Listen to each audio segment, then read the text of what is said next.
You're back with Dr. Ben, RPP FM Health Matters. We've got Kate joining us again, BeFit Foods. Kate, welcome to the show.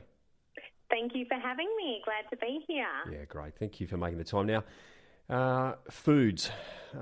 Food is always on our mind. There was some stat, I can't remember, but we think about sex and food X amount of times a day. I don't know what the stat is, but it's a lot. 300 times for food.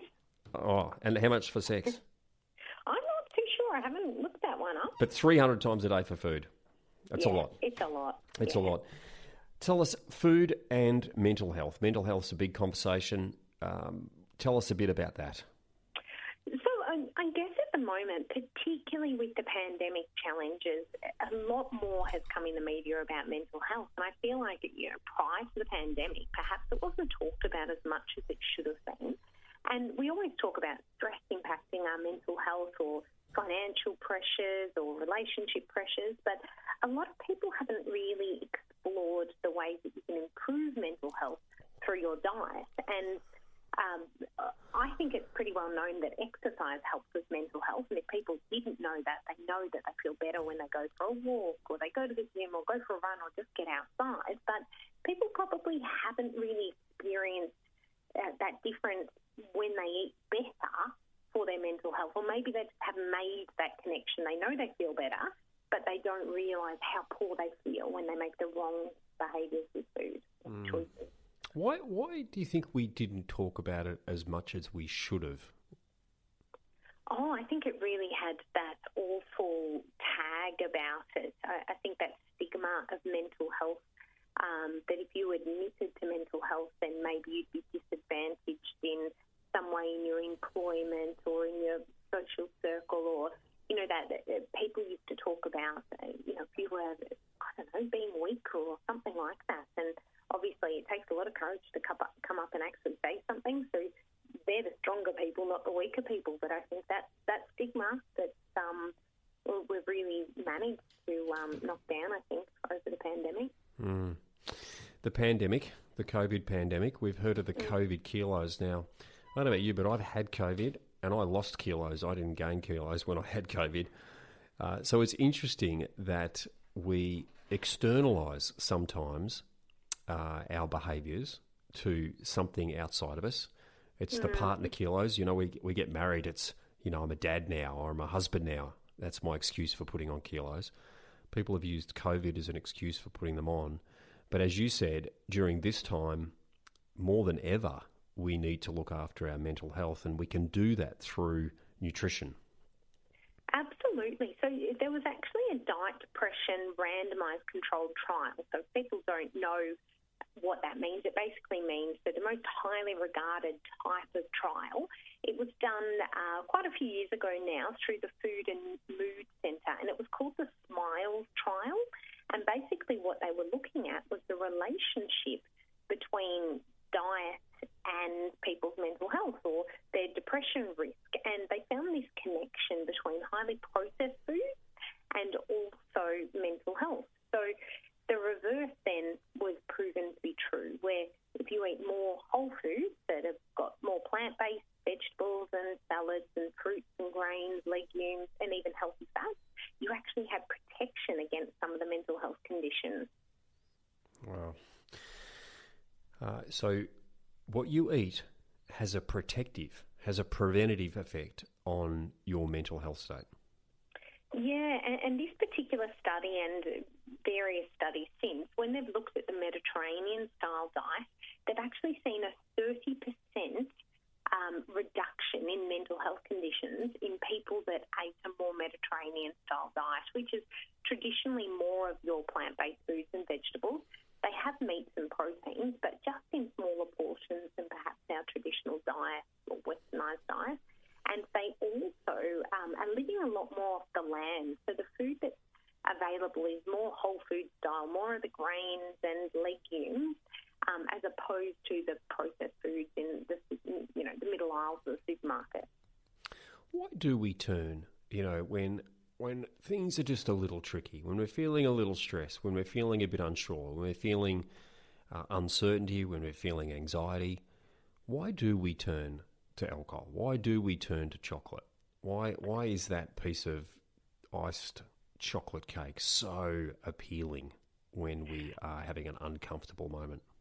Well, I'm not sure we all really want to know the truth behind this, but the truth is it changes our brain chemistry. It actually acts like a drug, and it changes the chemicals in our brain and makes us feel this short-term happiness. So the neurotransmitters that tell us in our brain whether we're happy or sad, and it adjusts our levels of our dopamine and serotonin and GABA, whether we feel loved or not, those sorts of triggers and reactions can be changed by alcohol and sugar particularly, so we can change those chemicals in our brain for a short amount of time. However, the rebound effect of this, like we all know, is far, far worse. So that 5 minutes of pleasure can lead to days, weeks, months of feeling miserable.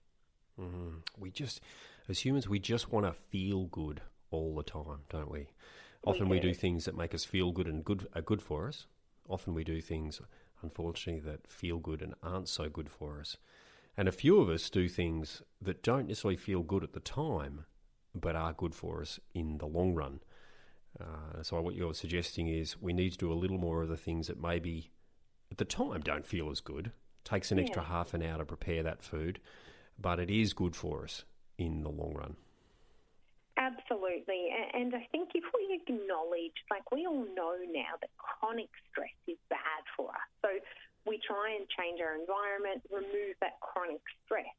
And when it comes to diet, we need to think about it the same way. But chronically poor eating habits will have a very long-term detrimental effect to our overall health and well-being. So those little decisions every day are really what it comes down to. And even if it is having, a takeaway meal here or there, knowing that you can compensate for that in another way. And even if it means, maybe you're going through the Macca's drive-thru and you don't want to do it and you feel guilty about it. But if you are going to do it, make a better choice when you're there.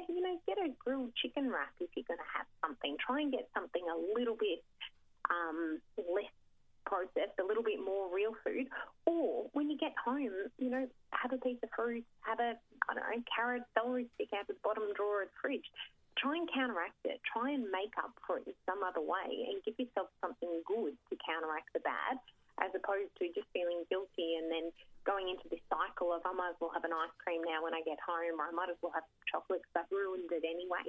Nothing is really ruining it. You compensate for anything, and that could be as simple as getting up the next day and going for a nice long walk, or fasting in the morning till 12 o'clock, and burning whatever excess you put in the night before, burning it off and getting back to that healthy zone again by midday. So it's pretty easy to compensate, and I think that's something we can all do on a daily basis, that if we make those decisions, compensate for them, but don't beat yourself up about them either, because it's easy to overcome them. You just need to put yourself in the mindset that you can. Gee, that was a powerful conversation we had last week about it's not always what you eat, it's when you eat it too, by the way, Kate.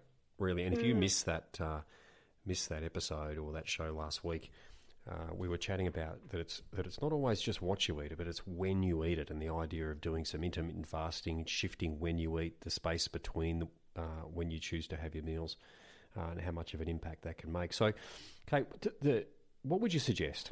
What are maybe 3 key things that people maybe want to think about that they could do in addition to just the Mediterranean diet, eating well? Yeah. What else could they do? Well, there's a couple of things, and I often talk about the 3 Ps. So one is prebiotics. Now, for anyone who doesn't know what a prebiotic is, it's basically these plant-based foods that don't get digested fully in our gut. So, for example, it could be garlic or leek or any other high-fibre vegetables and fruits. What they do is they go down to our large bowel and they feed our good gut bacteria. So they have a prebiotic effect. They become food for good bacteria, and that good bacteria flourishes and has a positive impact on our brain. So more of these plant-based foods, and you're definitely going to encounter these prebiotics without even going looking for them. If you know you eat lots of vegetables, salads and fruits on a daily basis, you will get the prebiotics. So pretty simple to focus on that without actually having to go for independent foods. The next one is probiotics, and a lot of people may be aware that probiotics are bacteria that we consume in food as opposed to prebiotics, which is food for the bacteria that's already in our bodies. So probiotics commonly are thought to be things like yogurt or kefir or kombucha. So adding those in every day can possibly help, but a lot of them may not get through, the area of the gut and survive in our human body. So prebiotics, I would say, are the most important. More of those vegetable-based and plant-based fibrous foods to grow the good bacteria we already have, and probiotics can be added as well. And lastly is polyphenols. And once again, a polyphenol is just a component of these plant-based foods that our microbiome or good gut bacteria can enjoy. They can be found in foods like turmeric, hazelnuts, cocoa products, not too much chocolate, but cocoa, the raw cocoa, even cloves, as well as high citrus foods, so your oranges and your berries. So these have a beneficial effect on mental health as well, and they also can help with preventing cognitive decline in older age groups too. So that old saying, that I get that gut feeling. Our gut has is what you're saying, has a direct impact. Our gut health has a direct impact on how we feel. And so looking after our gut is really important. Looking after the environment that's within our gut by giving it good food that looks after the bacteria. So just, again, run by me, what would be some day-to-day food that we would consume that would be great for our gut bacteria?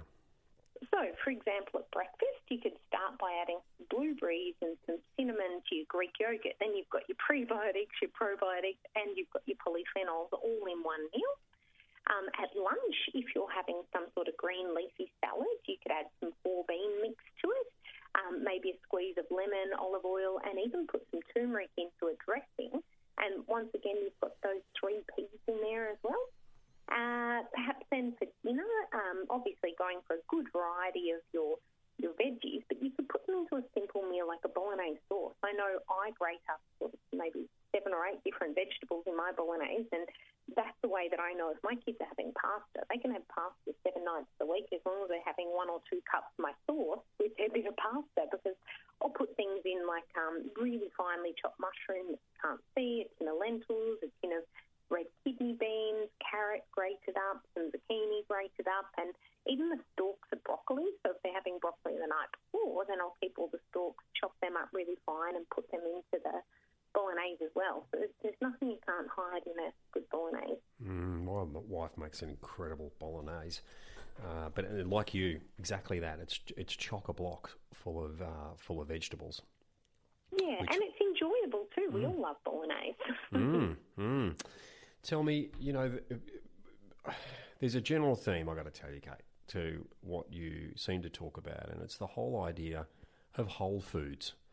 Getting back to eating whole foods that you would get from the fruit and veg shop, not necessarily from Woolies. I know we often talk about Woolies and Coles in our IGAs, and we do love you guys, but our good old fruit and veg. The Mornington Peninsula is full of some incredible fruit and veg shops. Tully's comes to mind up here in Mount Eliza. We've got the guys in what's the Mount The Eliza? organic Torello Farm. Torello Farm. Yeah. Awesome. Dramana. Bruce is yelling in the background there. So we've got some incredible fruit and veg shops. You're saying that's where we should be doing a lot of our shopping. Tell me, can we take shortcuts? You hear so much about the multivitamin tablets or the powdered shake that's got all the things that you need. It's almost like something sci-fi where in the future we won't have to cook or go fruit and veg shopping. We'll just swallow a pill. Yes. Is it as good? Definitely not. So all of those things can add to a good diet, but they will take away from your health if you don't have a good diet as your foundation. So 99% of what you should be eating should be real whole foods. And that extra benefit could come from the 1% supplements or powders or whatever it is you're taking, but it's going to be a 1% benefit you're going to see. And if you don't get the 99% right, then it's certainly not going to give you any benefit at all. Okay. Well, yes. Do what sometimes doesn't feel good, but it is good for you. Take the time, prepare those whole foods, look after your gut health, and your mindset will be way, way better. Kate, great conversation today. Again, thank you so much for being on the show. Look forward to catching up with you next week. Enjoy the rest of your day. What's on for you for the rest of the day? Well, trying to get outside for a run at some point once there's a break in the rain. Of course you are. You probably were listening into Dr. Callum's segment before you about move it, otherwise you lose it. So, absolutely. Thank you. Great idea. Enjoy your day. You too. Thanks, Bye. Kate. Bye.